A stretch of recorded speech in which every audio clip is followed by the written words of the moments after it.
Sex trafficking is a $100 million industry in DC alone. So we reached out to advocacy organizations and DC residents at Gallery Place about how to combat the industry.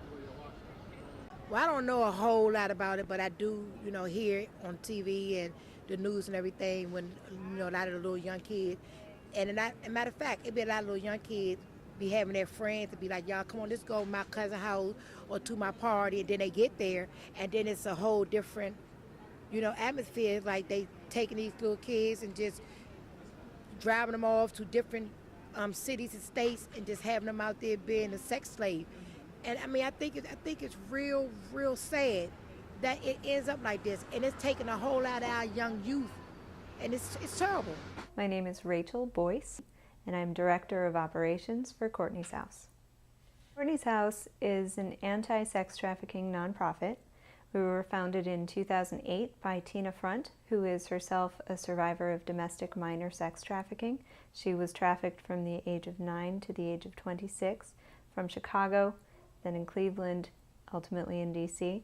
Our goal is to raise awareness, because the more people can recognize trafficking when it's happening near them, then the more they'll catch the people who are doing it, the more we can prevent kids from getting swept into it. Ending sex trafficking is going to be a long-term endeavor. So our goal at Courtney's House is to take steps toward that by helping to find kids who are currently involved in it, to help get them out and get them on a stable path, get them to a healthy place, and then also to educate the public so that they can notice when it's happening, make the connections that what they're seeing outside the Home Depot or the church is in fact trafficking. I have two young teenagers, and it could be my kids, so that's why I always tell them, I don't care if it's your friend, how long you know them, do not go nowhere if you're not for sure. Right. Because you don't know, you think you're going this place and then you'll be somewhere else. It's got to be stopped. It's just unbelievable that it's happening right here in D.C., in this country, and that it's being allowed to happen. So, yeah, but I don't know a whole lot about it. I would like to know more. A lot of times if someone have a much older girlfriend or boyfriend, they're having different tattoos. That's their way of branding. So like dollar signs, older boyfriend or girlfriend's name, those type of things.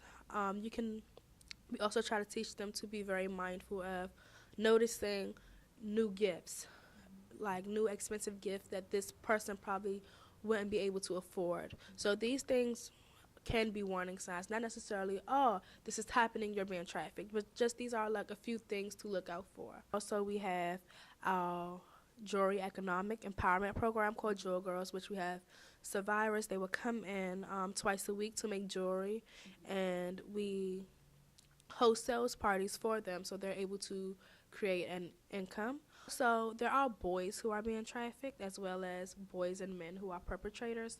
So just getting more men involved to help prevent the exploitation and the trafficking will be amazing, because they play a huge role in people being trafficked, and they are survivors as well. These are some of the positive messages that people have written to survivors over the last year. You are worthy and deserve the best. Be inspired to rise as Phoenix Sun.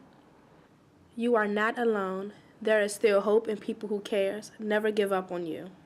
Jane Burnett, reporting in the District of Columbia.